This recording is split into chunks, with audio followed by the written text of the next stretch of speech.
everyone, Jeanette Biro here. I'm a medium and a channeler, and I'm excited to share a little bit about my near-death experience with you all. And this experience happened August 2019, and it really changed the trajectory of my life. I am a mom of two. I have a husband, dog, and a cat. I went to university and got a kinesiology degree. And the reason why I say that is because I want to express how I have a very left-brained desire to understand the world, the logical side. So I had a very good understanding of transition and death, and I had spoken to many, many souls as they explained how it occurred for them and all of that. But all to say that when I had my own experience, again in August 2019, it really changed my perspective even more. It expanded it. So a little bit about what got me there. What got me to this experience in the first place was I was struggling throughout most of my life with very severe periods, and I would hemorrhage, and we couldn't find a method to help stop that. And so eventually surgery was the option. So leading up to the surgery, I was very weakened. I was spending most of my time in bed. I had a hard time breathing. My heart was having to work overtime. But still everything aligned for me to have this surgery. So I remember the day of surgery, there was this underlying feeling of excitement. And even the night before my surgery, I remember looking out the window at my husband cutting the grass, and he was cutting the grass as he normally would in his kind of grubby chore clothes. But there was something about the way he looked, and there was something about the sky. All the colors were extra bright, and the energy that I had in awe of who he was kind of stood out to me. But again, not enough that I thought, ooh, something's definitely happening. Even with all of the experiences I'd had in readings, it didn't stand out enough to give me an indicator. So that next morning, like I said, I was just feeling this excitement, and I assumed I would have maybe some neat astral travel or some neat communication with my guides, but never to the degree of what actually transpired. And so I remember when they wheeled me into the OR and they put me under, I felt like a kid who's about to go down a water slide and is so excited they cannot wait for the opportunity to get the nod from the lifeguard that it's time to go. And so when they put me under, I instantly was then out of my body. My grandmother was with me, who had already passed, and I found myself walking on this beautiful, lush green grass. And this grass, I was kind of walking up this hill. I realized that I could look at the minute detail of the grass if I wanted, simply by looking at it. I didn't have to bend down to see it. I could just see it if I wanted to see it. And it was so soft on my feet. And then I remember looking up at the sky, and it was the most beautiful summer blue. That beautiful, rich summer blue sky was there. And as we walked up, we walked upon this kind of summer picnic sort of setting. And it was at that point, like I realized where I was as soon as my feet hit the ground. But then that's when I realized all of these souls that were coming forward were souls coming to receive me on the other side. And I knew exactly where I was. I knew this was not an astral travel. I knew this was not just a vision. And so this was the feeling that I had there. I knew exactly where I was. It was vastly different. And I spent what felt like hours having these beautiful conversations and reunions with all of these souls, some from this lifetime, but many from lifetimes before. And as they came forward and we gave each other these hugs, it's like we just picked up where we were left off. And I remember some conversations felt like, I was like, what have you been up to? What's happened since that life? And where have you been? And so again, it was these beautiful reunions of just love, happiness, joy, and they were all there. And so after spending, again, what felt like hours there, finally my grandmother said it was time to go to this new place. And she took me to this place that is what I call the room of the blueprints. And it was this place far, far away. And it was basically this white room with this white boardroom table in the middle. And my whole council was there. And we all have a council that help us move through life. Some of them interact with us all the time, and some are just kind of overseers. So my council was there, and if I looked out the window, I could see kind of galaxies or the universe where it is creating itself. So I knew I was far away, far, far, far away. And when I looked at where we were at this table, they then rolled out what was my blueprint, my soul's blueprint. And I remember kind of almost laughing a little bit, thinking, oh my gosh, it looks like a blueprint like we have on Earth. Like it just looks like an architecture blueprint. And so as they rolled it out, I noticed that there was this line down the center of the blueprint, and it was this kind of iridescent pulsing line. And I knew then that meant I was still alive. And what we did essentially was a life review of everything that I'd gone through in my life up until that point of where we were. And I had heard souls tell me often of life reviews that they had when they crossed over. And so here I was in my life review up until this point, this exact point of where we were. And it was at that point that they asked if I wanted to stay or go back. And I remember thinking like, oh, stay or go back? Well, of course I want to go back. And they said, are you sure? Like you can stay or go back? And I said, no, I want to go back. I have more I want to do. And so what they let me do from that point on was what I have left of my blueprint, which looks like about 6 inches.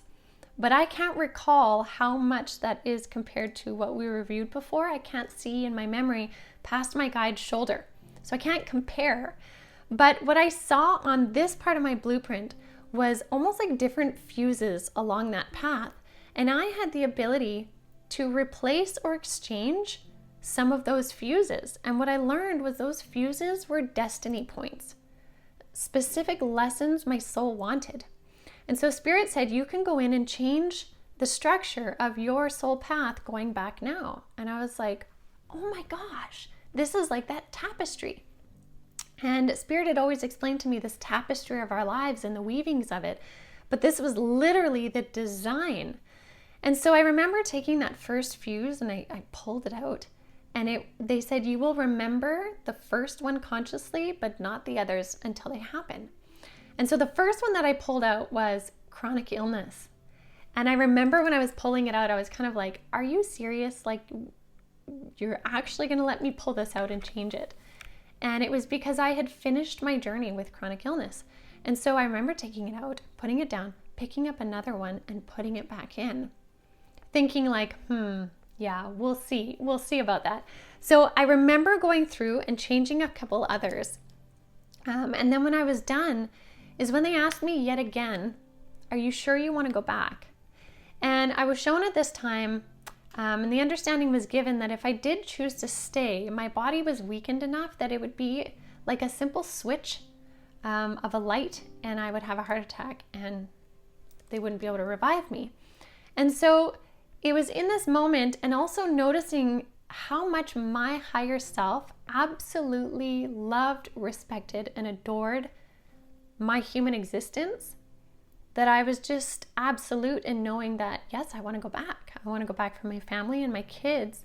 But from understanding my higher self's perspective of how much change, growth we can gain in a human life, I was like, I don't want to give up all the time I've already put in. I have so much more I can do.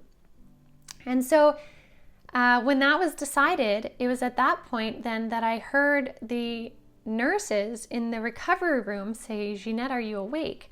Now this part all happened at the same time. So I was there. I said, yes, I want to go back. I heard the nurses say, Jeanette, are you awake? And all of a sudden I felt my spirit go thump back into my body. And I still had my eyes closed in recovery and I could still feel my grandmother with me in spirit. But I came back into my body so fast, but so easily. And then I remember my higher self coming in with such clarity. And I am not clear after surgery. I've had a couple surgeries before, so I'm usually quite comical and don't make a lot of sense. But as soon as I came into my body, this very clear voice that was mine, but it was my higher self, still with my eyes closed, I said to the nurse, I need you to write something down. I am a medium and I need you to write down these 4 things because they're really important. Then I need you to fold the paper and put it in my hand. And the nurse right away stopped. She said, okay, honey, what is it you want? And I said these 4 kind of phrases to her. And the phrases wouldn't make sense to anybody else. It wouldn't really have much relevance. But to me, they were key phrases that would give me access to the memory of the entire thing.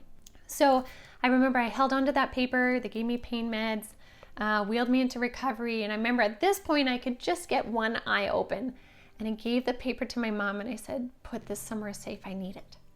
It was a couple days that went by before I had no more pain meds in my system. And I remember that morning, I was home recovering, and I remember Spirit was like, it's time to look at the paper. Go get the paper. So I remember I went and got the paper, I opened it up, and when I read those 4 phrases, the entirety of my experience came flooding back to me in a way that I could not doubt what happened. And I felt changed. And what was so interesting was I remember I sat down, I was talking to my parents and I told them the whole story. I was like, I need to tell you what happened. And I sat and I told them the story. And it was after that I just started writing, and I wrote my book, Avalon to Aurora, which details that whole experience plus my earlier years.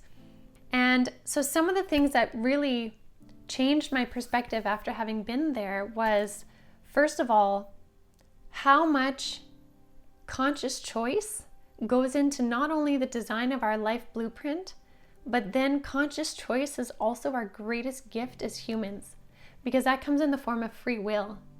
And so when we understand that we helped create this blueprint of our soul journey by these destiny points, these significant points of lessons, and then we also have the ability in free will as a human to decide what we're going to do as a result of that, we are literally being set up for the greatest amount of learning if we can conceptualize it that way.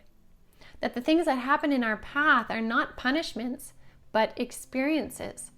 And our reaction to that dictates the amount of growth that we have, because we have this beautiful thing called free will as humans.